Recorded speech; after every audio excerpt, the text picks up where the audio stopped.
तुका म्हणे माझे सर्व तुका म्हणे माझे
जय जय राम कृष्ण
त्रिभंगी देहुडा ठाण मांडोलिया माय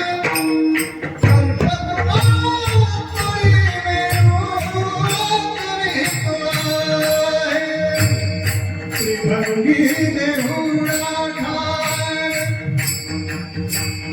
मांडोलिया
विभंगी देवरा ठाण मांडोनिया माये विभंगी देवरा ठाण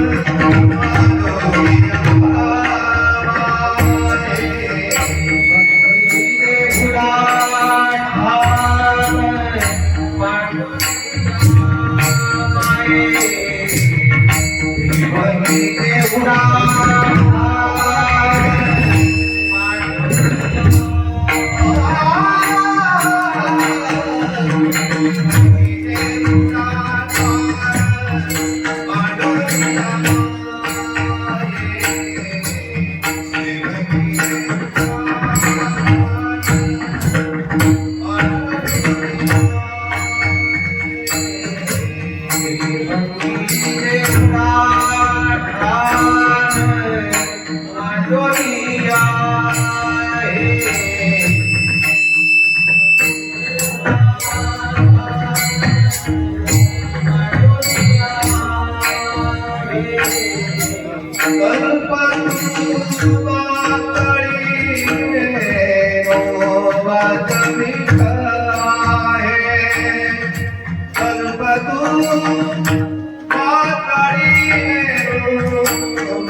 ठाण मांडोनिया माये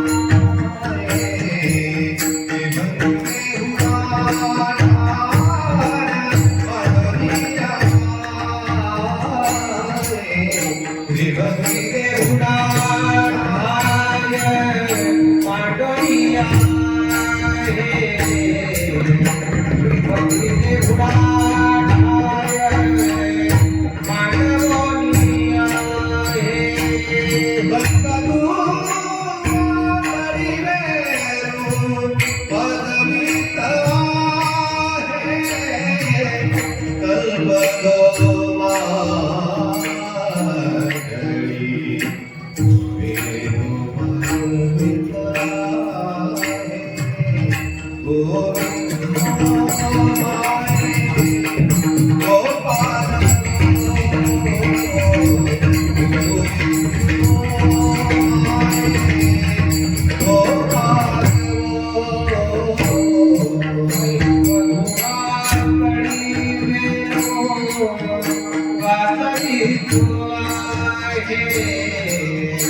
Para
अवंतरी परमानंदो अवघात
त्रिभंगी देवडा ठाण मांडुनियामय त्रिभंगी देहुडा ठाण मांडुनियामय कल्पद्रुमातळी वेणू वाजवितो आहे गोविंदो माये गोपाळ सबाह्य अभ्यंतरी अवघा परमानंदो सावळे सगुण सकळा जीवाचे जीवन सावळे सगुण सकळा जीवाचे जीवन घनानंद मूर्ती पातार परे मन गोविंदो माये गोपाळो शून्य स्थावर गंगाव व्यापुनी राहिला अकळ शून्य स्थावर गंगाव व्यापुनी राहिला अकळ बाप रखुमा देवी मध्ये सकळ गोविंदो माये गोपालो सबाह्य अभ्यंतरी अवघा परमानंदो विठ्ठल विठ्ठल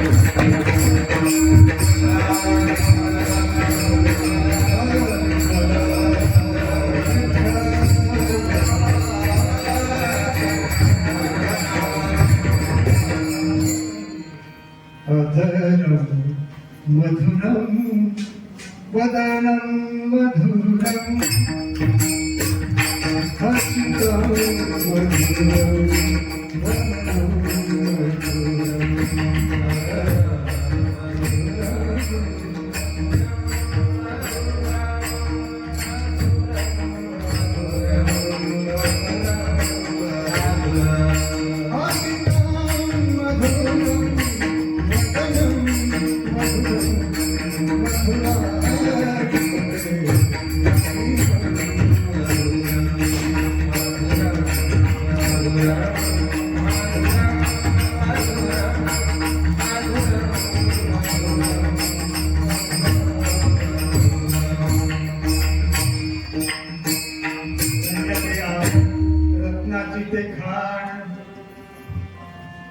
जन्मरान विधान सावता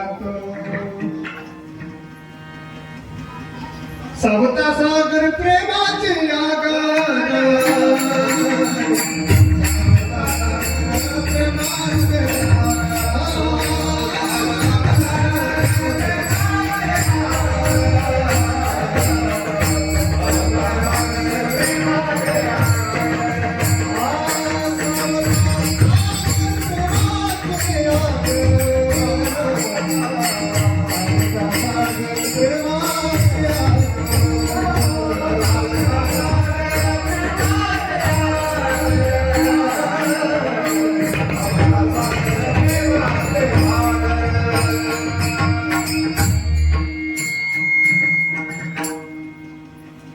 त्रिभंगी देवडा ठाण मांडुनिया वाय कल्पद्रुमा तळी वेणू वाजवितो आहे. प्रस्तुत प्रसंगी कैवल्य साम्राज्य चक्रवर्ती विश्वमाऊली ज्ञानेश्वर महाराज यांच्या गाथेमध्ये कृष्ण चरित्र या प्रकरणामध्ये असलेली ही कवळ आजच्या 729व्या सावता महाराजांच्या पुण्यस्मरण सोहळा प्रसंगी विचारासाठी घेतलेली आहे. सावता महाराजांना भगवताकार होऊन 729 वर्ष आज झालेले आणि आपल्या या भूमीमध्ये 27वी ही पुण्यस्मरणाची सप्ताहाची सांगता या ठिकाणी संपन्न होत आहे. 27 वर्ष या भूमीमध्ये या ठिकाणी या जागेवर आतापर्यंत लहान मोठे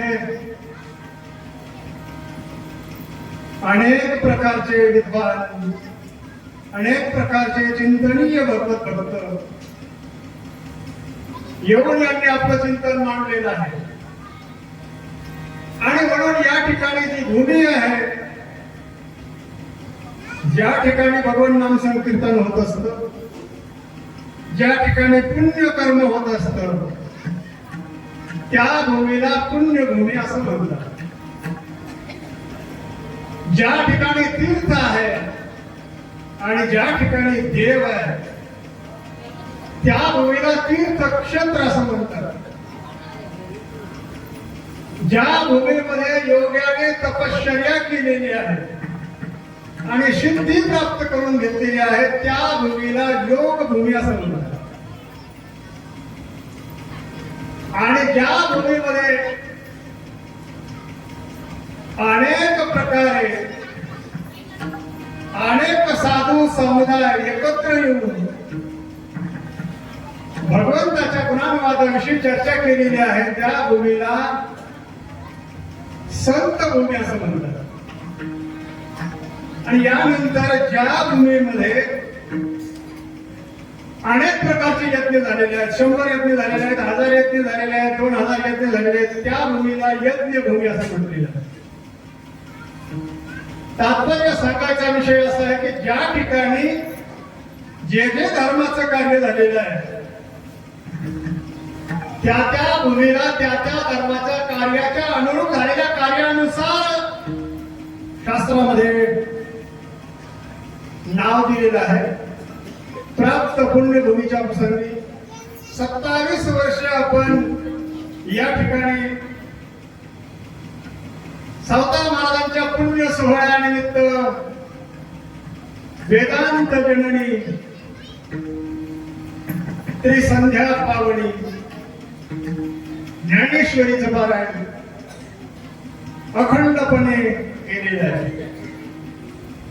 आमचे तरुण हरिभक्त महाराज जीवाचं रान करून 8 दिवस वेळ देऊन या ठिकाणी ज्ञानेश्वरी करिता ज्ञानेश्वरी पारायणाकरिता कष्ट घेतात. त्यांच्या बरोबर आमचे पारायणामध्ये बसणारे सहकारी ज्याचे अत्यंत जिव्हाळ्याचे आज या जगात नाही आहेत पण त्यांनाही सुद्धा वंदन आहे. आणि जे आहेत त्यांचंही सुद्धा या ठिकाणी अभिनंदन आहे. अनेक प्रकारच्या शारीरिक पीडा सहन करून जे 7 दिवस ज्ञानेश्वरीची सेवा करतात. 1000 अश्वमेध यज्ञ केल्याचं पुण्य एका बाजूला आणि 1 ज्ञानेश्वरी पारायण केल्याचं पुण्य एका बाजूला.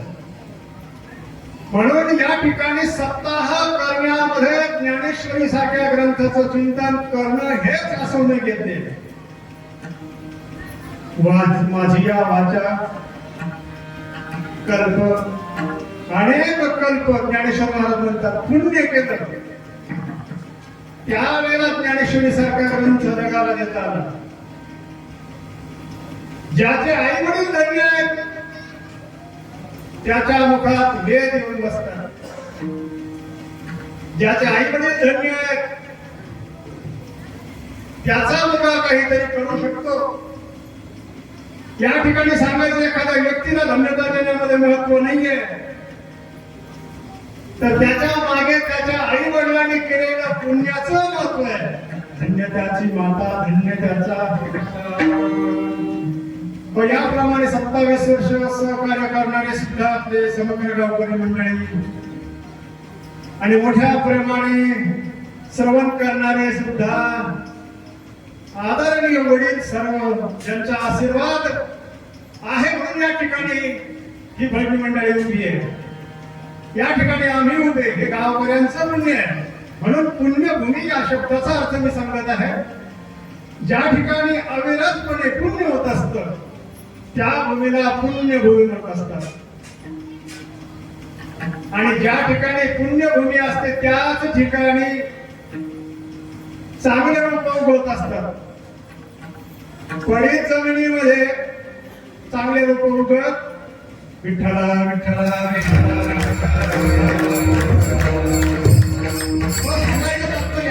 या पुण्यभूमीमध्ये हा 27वा पुण्यस्मरण सोहळा सर्वांच्या अविरत सहकार्याने रात्रंदिवसाच्या प्रयत्नाने आज संपन्न होत आहे. 27 वर्ष पूर्ण होत आहे. एका क्षणानंतर काय होईल हे जगात कोणीही सांगू शकत नाही. परंतु जे झालं ते मात्र पुण्य कर्म झालं, ते मात्र चांगलं कर्म झालं. आणि त्याचंच फळ हे आज या ठिकाणी या भूमीमध्ये प्रसारित झालेलं आहे.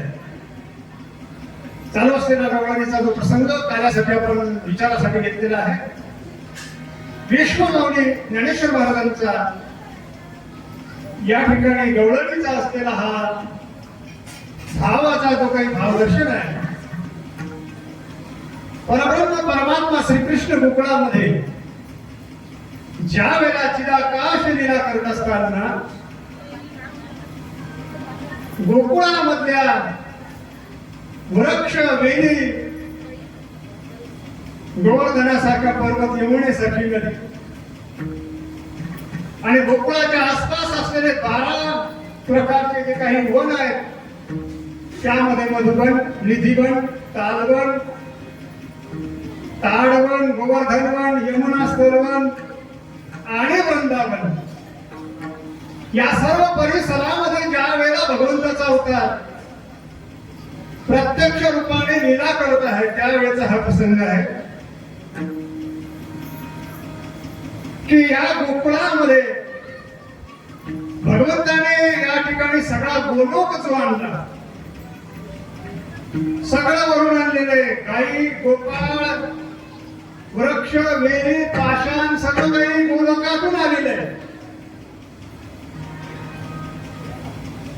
आणि ते आणण्याचं कार्य केलं असेल ते वृंदा नावाच्या तपस्विनीने केलेलं आहे. सत्ययुगाच्या संपल्याच्या नंतर ज्या वेळेला द्वापर सुरू झालं आणि द्वापर शेष वर्षामध्ये वृंदा नावाची केदार राजाची कन्या हिने ज्या वेळेला तपश्चर्या केली आणि त्या सत्ययुगाच्या 1,00,000 वर्षाच्या आयुष्यमानामध्ये आयुष्याचे 60,000 वर्ष ज्या वेळेला तपश्चर्या केली त्यावेळेला भगवान श्री हरिविष्णू प्रत्यक्ष रूपाने प्रगट झाले. शशांक चक्रम सकिरीट कुंडलम सफीत वस्त्रम शिरसिंहक्षणम सहार वक्षस्थल कौस्तुभश्रियम् नमामि विष्णु शिरसा चतुर्भुजम्. चतुर्भुज भगवान प्रगट झाले त्या आणि विचारलं वृंदेला काय पाहिजे त्यावेळेला सांगितलं की हे भगवंता, या ठिकाणी जो अधिकार लक्ष्मी मातेचा आहे तो अधिकार सामान्य राजस्त्रियांना का प्राप्त होऊ नये, तो अधिकार सामान्य गोपस्त्रियांना का प्राप्त होऊ नये. जे गोलोकामध्ये आहे ते पृथ्वीलोकामध्ये काय येऊ नये. सत्ययुगामध्ये 1,00,000 वर्ष तपश्चर्या करणारे ऋषी, 1,00,000 वर्षाचं हाडाचे काढ करणारे ज्यांनी देवाच्या साठी सगळे साधना केली, सकाळ दुपार संध्याकाळ आयुष्याचे तिन्ही काळ ज्यांनी खर्च केले त्यांना तुझा प्रत्यक्ष अनुभव का प्राप्त होऊ नये म्हणून तिला विनंती केली. माझी विनंती आहे की सगळा गोलोक पृथ्वीवर आणा, या यमुनेच्या काठी आणा आणि या यमुनेच्या काठी जी गोलोकामध्ये क्रीडा होत असते वैकुंठ लोकाच्या जवळ आणि ब्रह्मलोकाच्या मध्ये गोलोक आहे. गोलोकाच्या खाली ब्रह्मलोक आहे. ब्रह्मलोकाच्या नंतर शिवलोक आहे. शिवलोकाच्या खाली अग्नी आहे. अग्निलोकाच्या खाली इंद्रलोक आहे. एवढ्यावरून एवढं गोलोकाचं वैभव एका वंदेच्या तपश्चर्येकरिता भगवंताने सांगितलं ज्या वेळेला शक्य नाही, पण ज्या वेळेला द्वापार संपेल, ज्या वेळेला कलियुगाचा प्रारंभ होईल आणि आतापर्यंत झालेले सर्व जे काही ऋषीमुनी आहे त्यांच्याकरिता कलियुगाच्या प्रारंभी आणि द्वापार युगाच्या संपण्याच्या वेळेस मी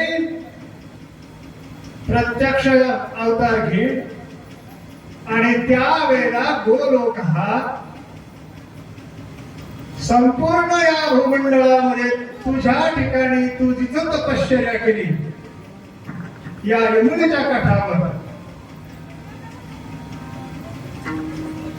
पुन्हा सगळं काही वैभव आणि तुझ्या नामाने हे सगळं प्रसिद्ध होईल.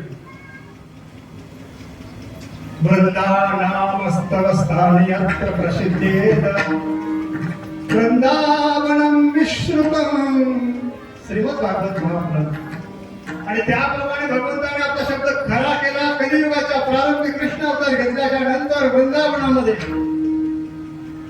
ज्या ठिकाणी वृंदेने तपश्चर्या केली त्याच ठिकाणी यमुनेच्या काठावर सगळ्या गोलोकांना आणि आणल्यानंतर अनेक प्रकारच्या अवर्णनीय अकलनीय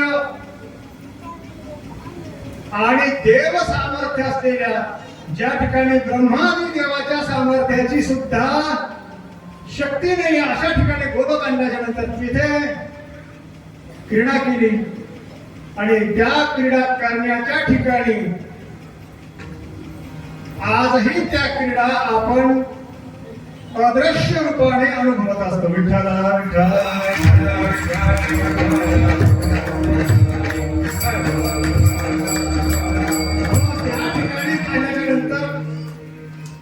गौडलीचा प्रसंग वर्णन करताना प्रसंग कसा आहे, पाण्या पावसाचे दिवस आहे, आषाढ श्रावणाचे दिवस आहे आणि आषाढ श्रावणाच्या दिवसामध्ये संपूर्ण तिकडे सृष्टी हिरवीगार नटलेली आहे. वृंदावनामध्ये संपूर्ण वृक्ष वल्ली पाषाण सगळे या ठिकाणी सजल आहेत, तृप्त आहेत. हिरवा शाल वनस्पतीने वेढलेला आहे आणि यमुनेचं पाणी अखंड खळखळाट करतंय. 8 दिवस 15 दिवस यमुनेला उतार नाहीये. जर महापूर चालू झाला तर यमुना दोन्ही थड्या भरून 15 दिवस मथुरेला जाणं पण. आणि मग ज्या दिवशी यमुनेचं पाणी थोडं कमी होईल, ज्या दिवशी नावा चालायला लागतील अशी परिस्थिती होईल, त्या दिवशी गोकुळामध्ये दौडी दिली जायची की उद्या यमुनेला जाण्यासाठी नावा चालतील. ज्यांना जायचं असेल त्यांनी उद्या जायचं आणि मथुरेला जाऊन यायचं. आणि मग गोकुळामध्ये असलेल्या ज्या काही गोपाळ असो गोपिका असो मथुरेला जाण्यासाठी आपापलं जे काही सामान असेल पावसाच्या दिवसामध्ये सगळं ताक फेकून द्यायचं आणि गोणी तेवढं मडक्यामध्ये भरून ठेवायचं, तूप तेवढं ठेवायचं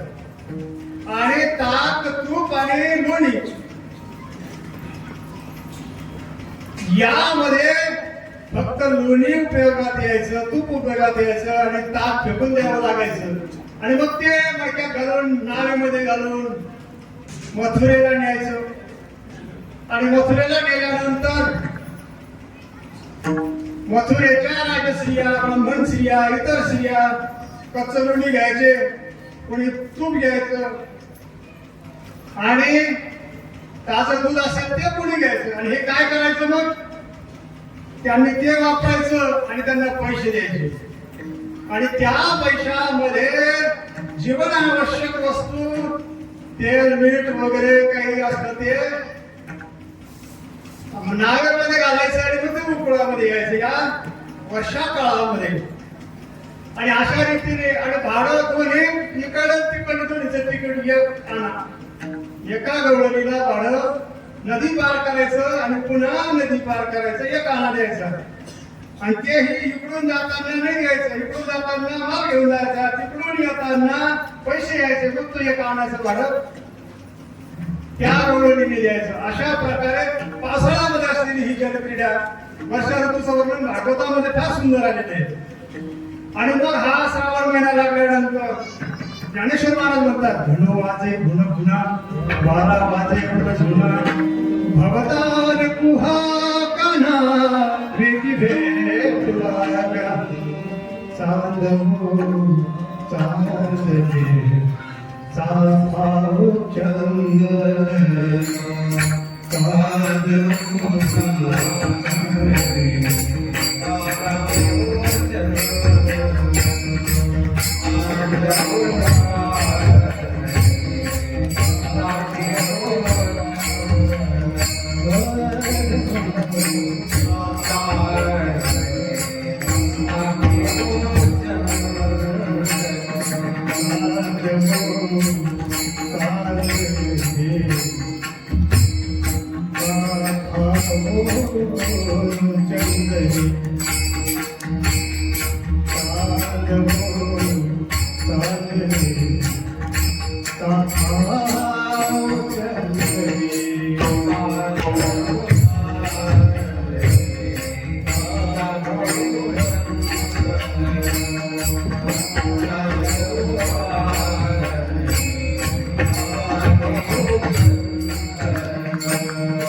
देवकी नंदने देवकी नंदने विननावने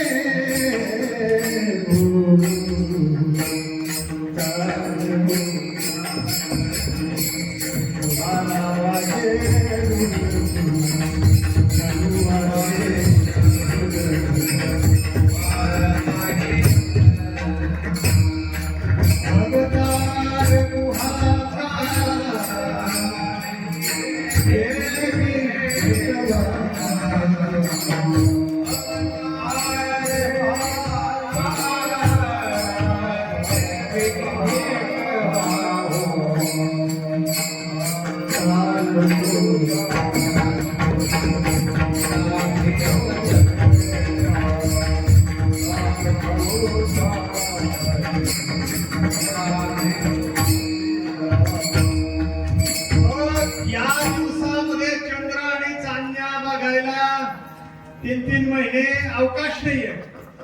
सगळे काही अंधार असायचा, रात्री खूप अंधार असायचा.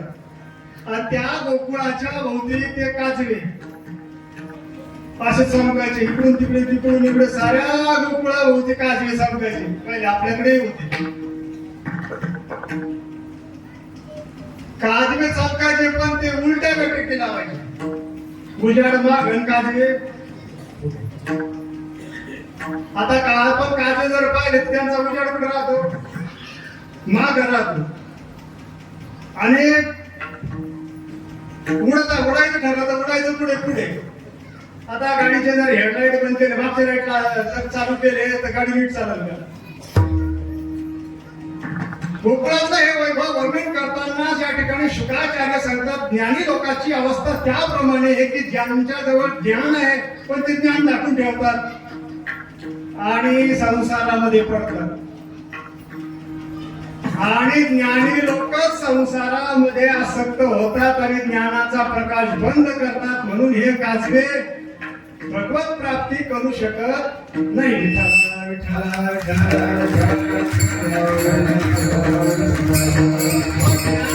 फार मोठा दोष आहे. ज्ञानाने एक ते अहंकार होतो आणि दुसरी गोष्ट ज्ञानाने लोभ होतो. लोभ अहंकारामध्ये ती दोष म्हणतो. ज्ञानाचा नाश केला असेल तर लोभाने केला. पहिली गोष्ट लोभ पापाशी बीजामुळे. आणि दुसरी गोष्ट ज्ञानाचा जर नाश केला असेल तर अहंकाराने केला. म्हणून अहंकाराचा वध तर हे गोकुळामध्ये अवतरून कृष्णाचं लीला सामर्थ्य त्यांच्या समोर घडत असून सुद्धा त्यांना प्राप्त झालं नाही. याचं कारण त्यांच्या ज्ञानाचा उजाड माग आहे. दुसरी गोष्ट पावसाळ्यामध्ये सांगितलं की यमुनेला पूर चालू आहे, यमुनेचा खळखळाट चालू आहे, यमुनेच्या काठाला खूप गवत आहे आणि त्या गवतामध्ये बेंडकांचं पारायण चालू आहे. आता हे बेंडकाचं पारायण असं आहे, त्याचं पारायण रात्री बंद, रात्री चालू आणि दिवसा बंद. 4 महिने 3 महिने बेंडकाचं पारायण एवढं चालायचं यमुनेच्या काठाला. भला मोठा तसं काही महायज्ञ चालू आहे. रात्र झाली की पारायण सुरू आणि दिवस निघाला पारायण. त्यावेळेला पाहता पाहता असं वाटायला लागलं की भगवंताचा अवतार होऊन सुद्धा काहीला लाभ आहे आणि काहीला नाहीये. संताचा अवतार होऊन सुद्धा काहीला लाभ आहे, काहीला नाहीये. देव जरी प्रगट झाला तरी काहीला प्राप्ती आहे आणि काहीला प्राप्ती, सगळ्यालाच प्राप्ती या शब्दाला नाहीये. देव जरी आला तरी सगळे त्याचा लाभ घेतील असं नाही. गोकुळामध्ये भगवंत 11 वर्ष 3 महिने 4 दिवस राहिले. गोकुळाच्या वृक्ष वेली तृण तरु पाषाण सगळ्याला लाभ झाला तरी पण त्यात काहीला लाभ झाला नाही. पण इकडे जर पाहिलं तर एवढा मोठा आनंद गोकुळामध्ये झाडांनी आनंद घेतला, वेलींनी लतांनी आनंद घेतला आणि गोकुळामध्ये असलेल्या प्राण्यांनी सुद्धा आनंद घेतला. गवळणीचा तर विषयच नाही, त्याचा मुळातच त्याच्या करतात जन्माला आल्या होत्या, काही नवल नाहीये. परंतु सकल गोप भूमीमध्ये सगळे काही जे काही तृप्त झाले आणि त्या आनंदाचा पारावार राहिला नाही. आणि मग गोकुळामध्ये 2 गवळणी सख्या मैत्री आहेत. एक चंद्रिका आहे, एक अंबिका आहे आणि दोन्ही गवळणी मित्र आहेत. अंबिकेच्या सासूने सांगितलं, अंबिके पावसाळ्याचे दिवस आहे, श्रावण मास आहे, आश्लेषा नक्षत्र आहे आणि धुणं बाहेर टाकलेलं आहे वाळायला. या दिवसामध्ये पाणी बाहेर काढायची सर्कस आणि उन्हाळ्यामध्ये पाणी आणण्यासाठी सर्कस. कोणी कॅनी घेऊन मोटरसायकल, कोणी सायकल, कोणी डोक्यावर हंडा घेऊन उन्हाळ्यामध्ये पाणी आणण्यासाठी सर्कस व्यायाम. आणि या दिवसामध्ये पाणी बाहेर काढण्यासाठी योगा करावा लागतो आणि जास्त योगा महिला वर्गाला या दिवसात जास्त करावं लागतं. ते जुनं 4 वेळेस बाहेर घ्या, ते जुनं 4 वेळेस पुन्हा मग घरात घ्या. अंबिकेला सांगितलं सासूने, मी यशोदा काकूकडे जाऊन येत आहे, या गुन्ह्याकडे लक्ष ठेव आणि जर एखादी सर आली तर सकाळपासून वाळत घातलेलं धुणं हे पूर्ण बोल होईल. असं म्हणून सासू नंदाच्या वाड्यामध्ये निघून गेल्यानंतर अंबिका त्या ठिकाणी विचार करू लागली आणि थोडस वातावरण खुललेलं दिसलं. तिला असं वाटलं की आता आपण ताबडतोब जावं आणि वास्त्र आहे त्या वास्त्रा करता गवत म्हणून निधी वनामधून गवत घेऊन यावं. सगळ्या वनापैकी निधी वन जवळ गोकुळाला निधिवन जवळ गोकुळाच्या पूर्व बाजूला भांडीवन, गोकुळाच्या पश्चिम बाजूला ताडवन, ताडवनाच्या थोड्या अंतरावर यमुना डोह, ज्यामध्ये कालिया राहत होता. ताडवनाकडे कोणी जात नव्हतं, भांडीवनात कोणी जात नव्हतं. आणि गोवर्धन वन ज्या वेळेला हिवाळा लागेल, ज्या वेळेला यमुना ओसरेल, त्याच वेळेस गायी गोवर्धन वनामध्ये जायच्या. इतर वेळेला सरासरी गायी निधिवनामध्येच असायच्या. आणि इतर वेळेला सरासरी गोपाळांचा मुक्काम निधिवनामध्येच असायचा. आणि ज्या ठिकाणी वृंदेने निधिवनात तपश्चर्या केली होती, त्या निधिवनामध्ये ज्या झाडाखाली तिनं तपश्चर्या केली, त्या औदुंबराच्या झाडाच्या 3 खोड असे एवढे मोठमोठे होते की त्या एका खोडामध्ये 15-15 फुटाचं जाडी होती. त्या खोडात एवढे 3 खोड एका लगत एक असे होते. आणि त्या ठिकाणी सगळ्या गायी, किती पाऊस आला तरी खाली पाणी लागायचं कारण नाही, गोपाळ वल्ल व्हायचं कारण नाही. पाऊस किती येऊ द्या, एवढा मोठा तो औदुंबराचा वृक्ष. आणि त्या औदुंबराच्या वृक्षामध्ये गोपाळाचा मुक्काम सरासरी श्रावण आणि आषाढ भाद्रपद 3 महिने बहुतेक तिथंच असायचा. आणि मग याप्रमाणे या अंबिकेला असं वाटलं की थोडस वातावरण उघडल्यासारखं, वासराला आपण कवळं गवत नंदाच्या वाड्याच्या जवळून म्हणा, निधिवनाच्या अलीकडल्या भागातून म्हणा घेऊन येऊ, असा विचार करून ज्या वेळेला ती घराच्या बाहेर पडली, थोडं वातावरण पाहिलं, वातावरण थोडस खुळगसल्यासारखं वाटलं. वाटल्यानंतर तिनं दोर घेतला, विळा घेतला आणि निधिवनाकडे आली. निधिवनाच्या अलीकडच्याच भागाला आली. आणि आल्यानंतर त्यावेळेला तिनं लांबून पाहिलं. पाहिल्यानंतर तिच्या कानावर त्या झाडाखाली असलेल्या भगवंताच्या मुरळीचे स्वर कानावर आले. डोळ्याच्या पहिल्या चरणामध्ये देहुडा त्रिभंगी देहुडा अन मांडुनी आये. त्रिभंगी देहुडा अन मांडुनी आये.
औदुंबराच्या झाडाखाली तो भगवान एक चरण ऊर्ध्व करून देहुडा चरणी वाजवी. देहुडा चरणी वाजवी. देहुडा चरणी वाजवी. देहुडा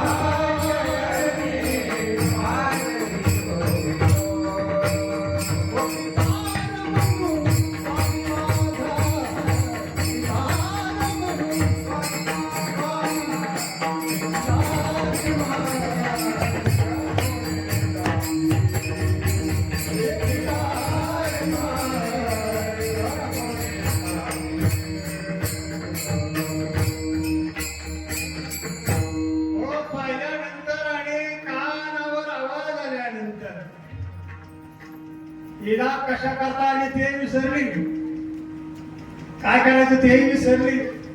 त्रिभंगी देहुरा, त्रिभंगी या शब्दाचा आध्यात्मिक अर्थ त्रिगुण त्रिदोष त्रिताप नऊ विकाराचा नाश करणारा, म्हणून त्रिभंगी.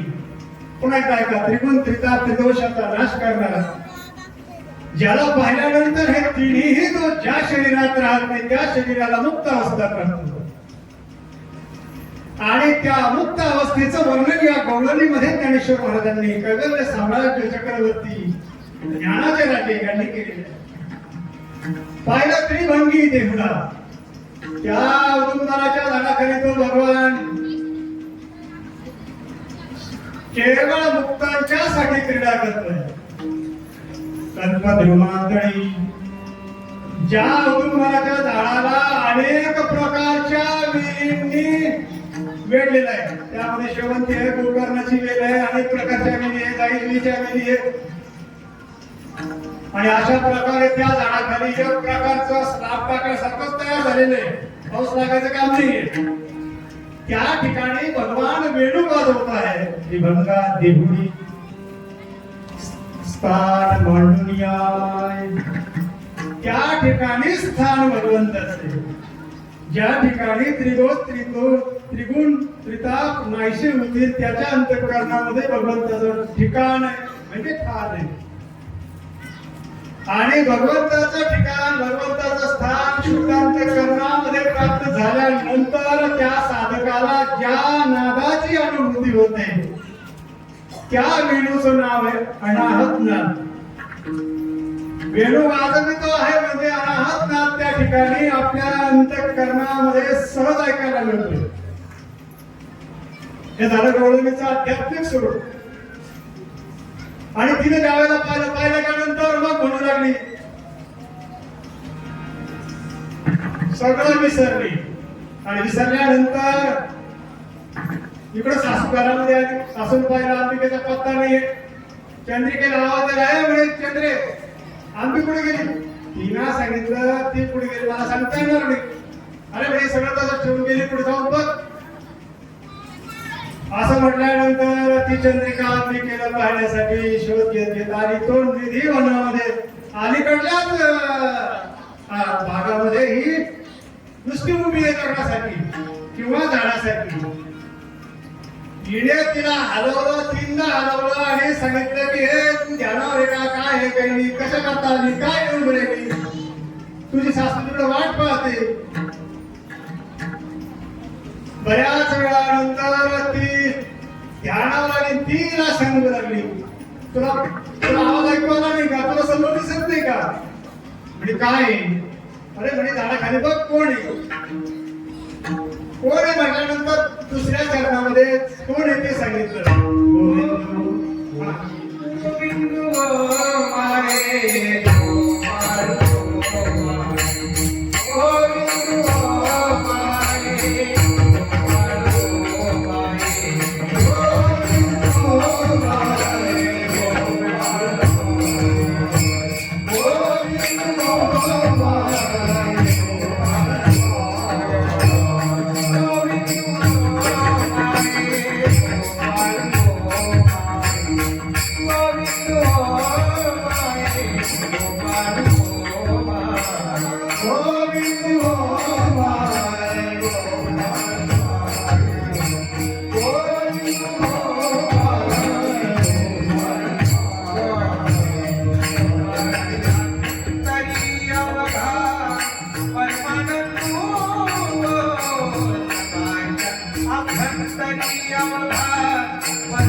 चंद्रिका गवळलेला.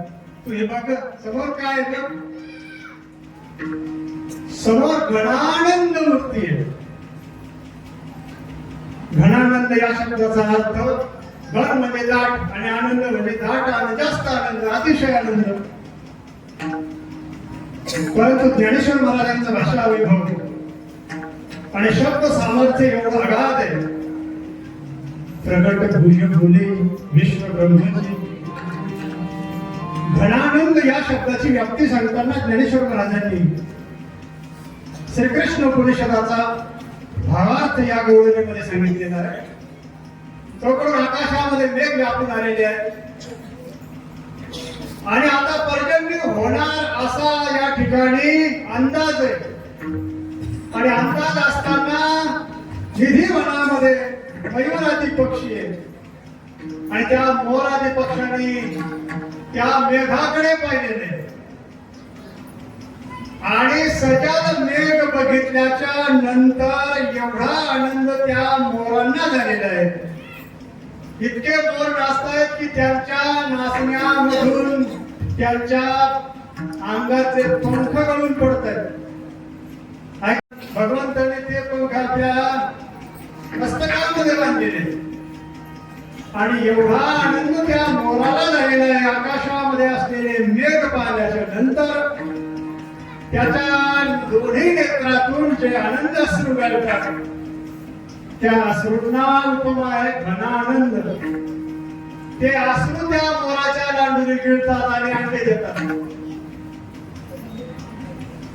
आषाढ श्रावणाच्या व्यतिरिक्त इतर दिवसामध्ये मोर नाचत नाही.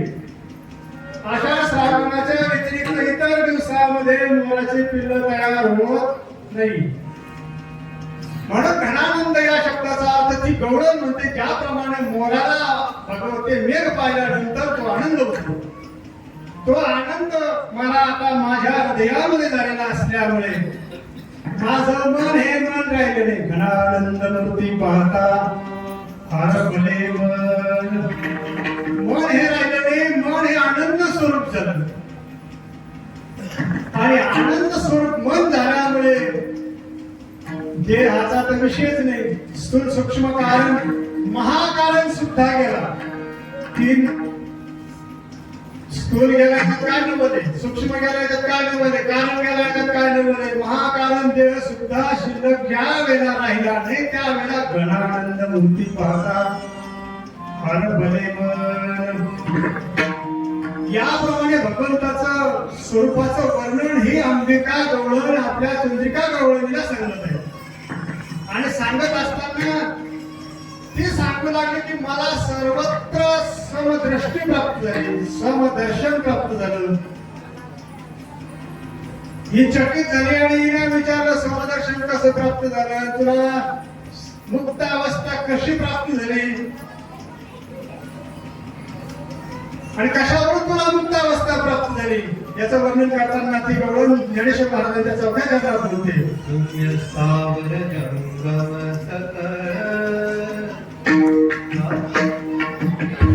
शून्य स्थावर जंगम गावनी राहिला शून्य स्थावर जंगम संतनी राहिला शून्य स्थावर जंगम गावनी राहिला शून्य स्थावर जंगम गावनी राहिला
ज्ञानेश्वर महाराज या ठिकाणी सांगतायत, शून्य स्थावर जंगम व्यापून राहिला सकळ, रघुमा देवी वरून विठ्ठलू सकळ.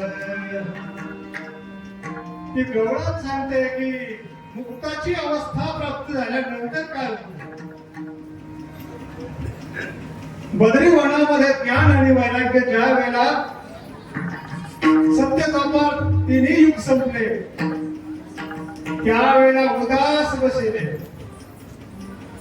आणि देवर्षी नारद नारायण धामामध्ये दर्शनासाठी गेलेले असताना त्यांनी पाहिलं देवर्षी नारदाला आणि नारदाजवळ आले. नारदाने विचारलं, का रे तुम्ही असे एवढे उदास काय? दुष्काळातला शेतकरी आणि निवडणुकीमध्ये पडलेला पुढारी हे ज्याप्रमाणे चेहरे करून असतात त्याप्रमाणे ज्ञान आणि वैराग्य सांगितलं की हे देवर्षी आमची पायाची अवस्था झाली आम्हाला कोणी विचारेना सत्ययुगामध्ये आम्हाला किती मान होता द्वापरयुगामध्ये आम्हाला किती मान होता आता आम्हाला काहीही मान नाहीये कोणी विचारत नाहीये नारदाला सांगितलं की बाबा रे हा काळाचा महिमा आहे काळाने कोणाला सोडलं नाही माणूस संसारामध्ये जसा जसा म्हातारा होत जातो तस तशी त्याची किंमत कमी होत जाते माणूस संसारामध्ये जसा म्हातारा होत जातो तस तसं त्याचा मान कमी होतो त्याला लहान मुलं त्याच्या घरात कोणी ऐकत नाही कोणी त्याचा अपमान करतो आणि तोच माणूस साधना जर केली परमार्थामध्ये तर त्याला अधिकार प्राप्त होत जातो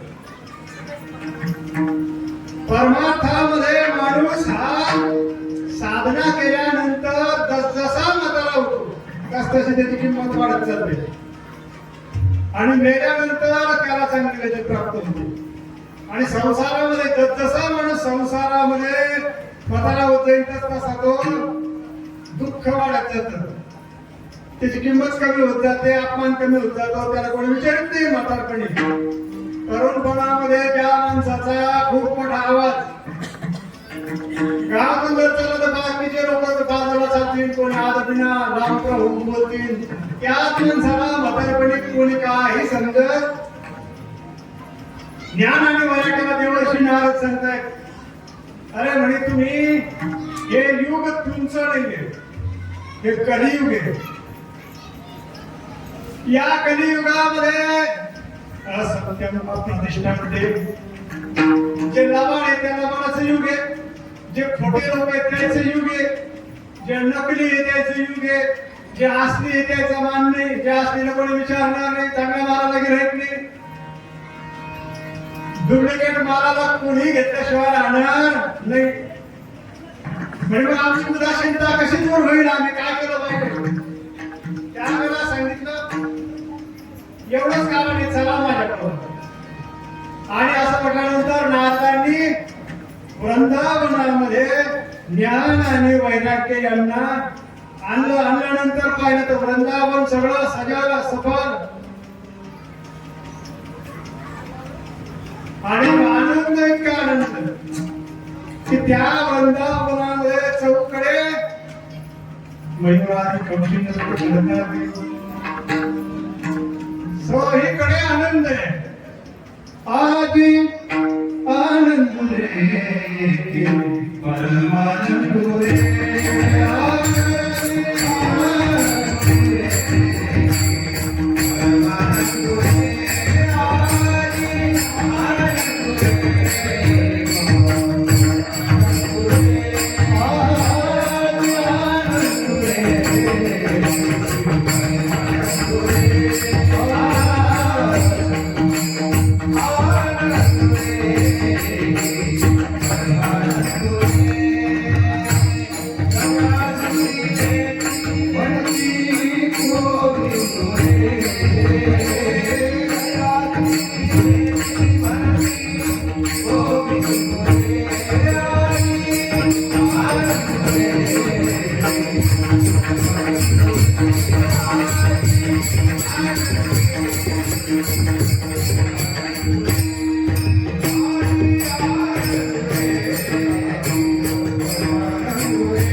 वैराग्याला घेऊन देवर्षी नारद वृंदावनामध्ये आलेले आहेत आल्यानंतर पाहिल्यानंतर भगवान गोपाळ औदुंबर वृक्षाच्या खाली बसलेले आहेत आणि बसल्यानंतर त्या ठिकाणी पाहिलेले आहे येत्या म्हणतो की देवा आता दुपार झालेली आहे आम्हाला भूक लागलेली आहे. त्यानंतर कान्हाचा आवडता मित्र आणि कान्हापेक्षा 1.5 फूट उंच असलेला श्रीराम. श्रीराम म्हणतो की देवा आता आम्हाला या ठिकाणी फार वेळ सोसवत नाहीये, असं करू आपण भोजन करून घेऊ. त्यावेळेला अनंत नामाचा हा कळा पुराणे म्हणती पाहू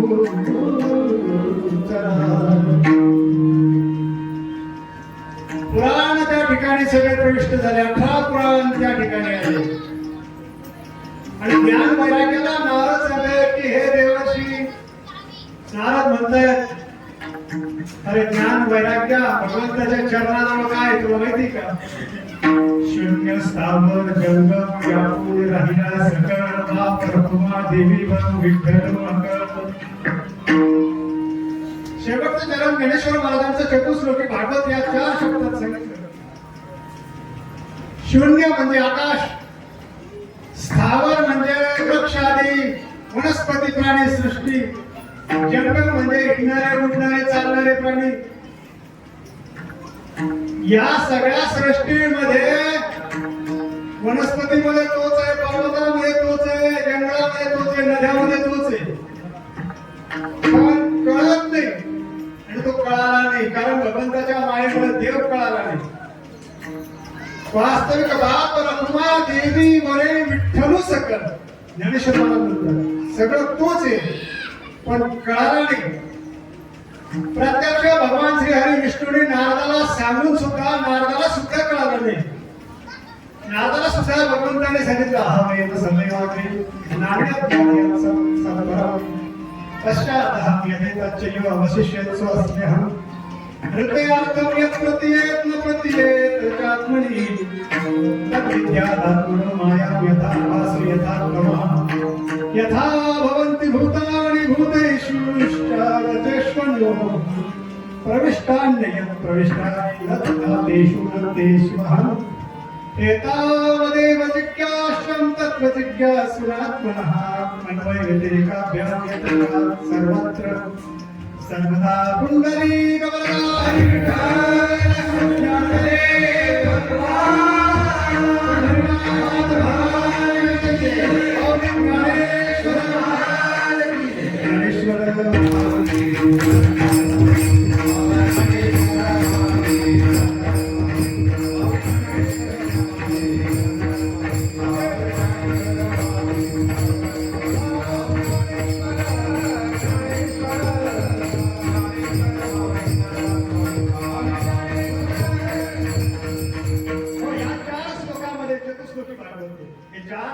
सांगितले हे चतुश्लोकी भागवत आहे. भगवान नारायणाने नारदाला सांगितलं आणि नारायण म्हणतात हे जे एवढं जे दिसतं हे सगळं मीच आहे आणि हे ज्या वेळेला नष्ट होतं त्यावेळेला मी मीच आहे. 28 वेळेला ब्रह्मांड नष्ट झालेले आणि 28 वेळेला पुन्हा निर्माण झालेले. ज्या वेळेला ब्रह्मांड निर्माण होतं त्यावेळेला सुद्धा त्याच्यामध्ये तो असतो आणि ज्या वेळेला या ब्रह्मांडाचा नाश होतो त्यावेळेला सुद्धा तोच असतो. काही नसलं तरी तो असतोच. आणि लोक म्हणतात किंवा आपण म्हणतो देव नाही, पण हे सगळं नसलं तरी देव असतो पण मायेमुळे आपल्याला कळत नाही. ज्ञानेश्वर महाराज म्हणतात बाप रखुमा देवी वरून विठ्ठल सकळ तोच व्यापलेला आहे. शून्य स्थावर जंगम व्यापून राहिला सकळ. इकडे सासू म्हणते दोन्ही गेल्या. तिला पाठवण्यासाठी पाहण्यासाठी चंद्रिकेला पाठवलं तिचाही पत्ता नाहीये. यापूर्वी अशाच आहे हरिप्रता चपळताना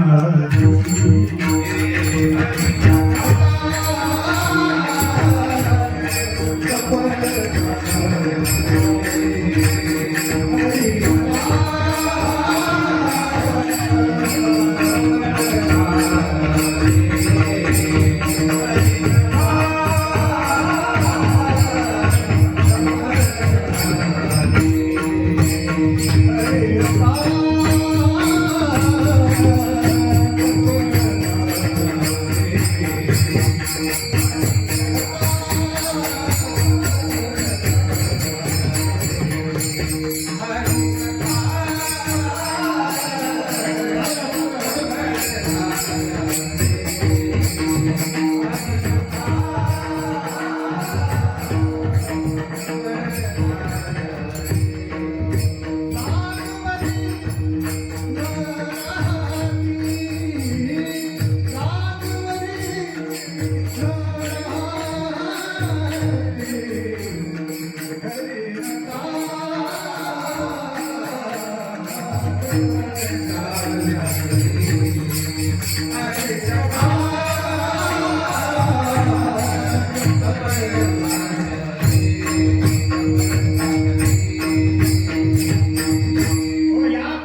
ठिकाणी सांगितले की सगळ्या पोरी सारख्याच, गवळणी सगळ्या सारख्याच, आजच्या सारख्याच.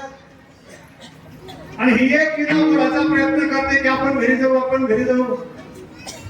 पण ज्यावेळेला मिठीनं सांगितलं आता एवढं झालं, आता काल्याचा प्रसंग आहे, काला पाहू, काला खाऊ, काला करू आणि मग जाऊ.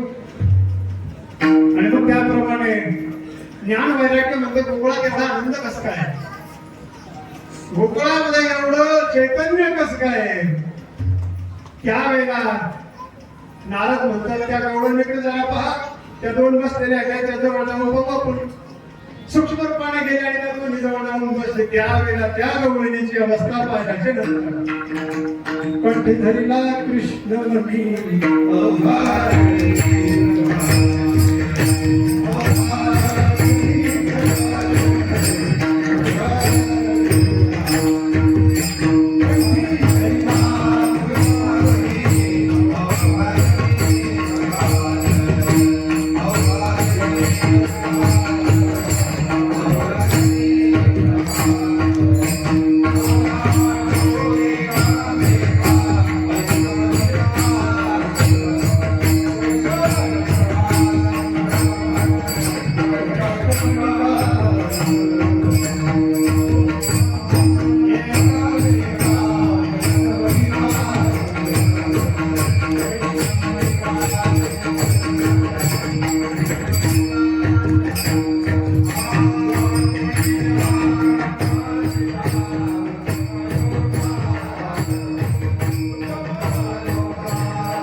जय विठ्ठल जय हरे विठ्ठल